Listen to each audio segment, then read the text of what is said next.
कृषी पर्यटन केंद्रांसाठी महत्त्वपूर्ण अर्ज भरण्याची मुदतवाढ करण्याची मागणी करण्यात आली। सोलापूर जिल्हा प्रशासन प्रकल्प संचालक सोलापूर कार्यालयाच्या माध्यमातून एकात्मिक पर्यटन विकास आराखड्याअंतर्गत जिल्ह्यातील स्थानिक संस्थांच्या माध्यमातून एकूण 5 पथदर्शी कृषी पर्यटन केंद्रे उभारण्याचे प्रस्तावित आहे। सदर उभारणी पंढरपूर, अक्कलकोट, बार्शी आणि करमाळा या 4 प्रमुख मंदिरांच्या परिसरात प्रत्येकी 1 केंद्र तसेच उजनी धरणाच्या जलाशयालगतच्या गावात 1 केंद्र उभारणे अभिप्रेत आहे। सदर केंद्र ही संबंधित मंदिराच्या सुमारे 10 किलोमीटर त्रिज्येतील मुख्य रस्त्यालगत किंवा जवळच्या ठिकाणी असावीत।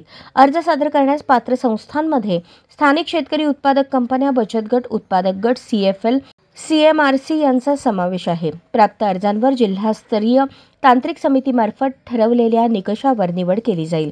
अर्ज व इतर अनुषंगिक माहिती प्रकल्प संचालक आत्मा कार्यालय, नवीन RTO ऑफिसच्या मागे, विजापूर रोड, सोलापूर येथे उपलब्ध असणार आहे।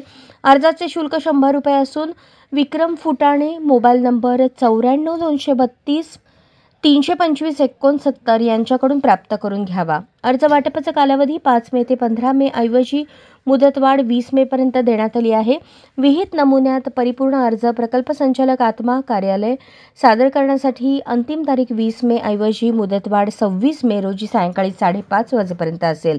विहित मुदतीनंतर प्राप्त होणारे अर्ज ग्राह्य धरले जाणार नाहीत, अशी माहिती प्रकल्प संचालक आत्मा सोलापूर यांनी दिली आहे।